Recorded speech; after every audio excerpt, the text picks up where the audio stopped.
सद्गुरुनाथ महाराज की जय। महायोगी स्वामी उमानंद सरस्वती की जय। श्री गुरुगीता हा गुरुभक्ती योगाचा मंत्रराज आहे। कलियुगात संसार सागर तरुण जाण्यासाठी हा महामंत्र गुरुदेवांनी स्वाध्याय म्हणून दिला आहे।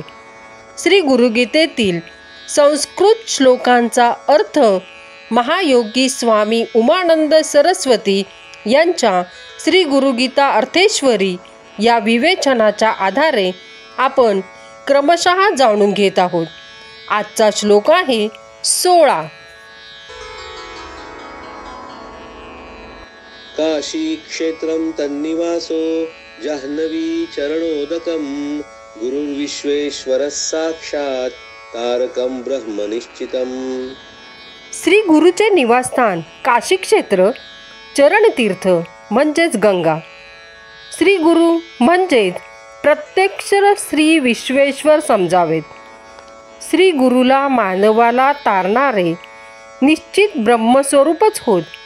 श्री गुरुची खरी ओळख हा श्लोक करून देत आहे। गुरु साक्षात परब्रह्म, मग आणखी देवदर्शनाला कोठे जायचे? श्री गुरुचे निवासस्थानच क्षेत्र होते।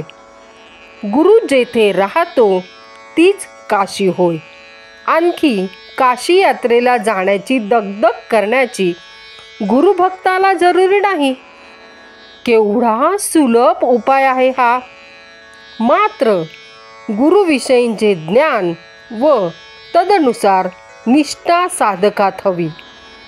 गुरुचरणी सारी तीर्थे सामावलेली असतात, कारण श्री गुरुचरण आत्मतीर्थच झालेले असतात। श्री गुरु हे पुरुष क्षेत्रच असतात। गुरुदर्शनात तीर्थक्षेत्राला गेल्याचे पुण्य साठवलेले आहे यावर दृढ विश्वास ठेवावा। गुरु हाच श्री विश्वेश्वर, ब्रह्माचे सगुण रूप म्हणजे श्री गुरु। गुरु निश्चितपणे भक्ताला तारक ठरतो। गुरु उतारू भक्तांना संसारार्णव पार करून देणारा तारू होय। ह्याप्रमाणे श्री शंकर या श्लोकात गुरु हा परमार्था मार्गाचा जवळचा सुलभ मार्ग होय हे पटवून देतात व साधकाचे बहिरंग साधनेतील तीर्थाटनादिकांचे श्रम वाचविण्याचा उपाय सांगतात। श्री गुरु सानिध्य तोच काशीवास। सद्गुरुनाथ महाराज की जय।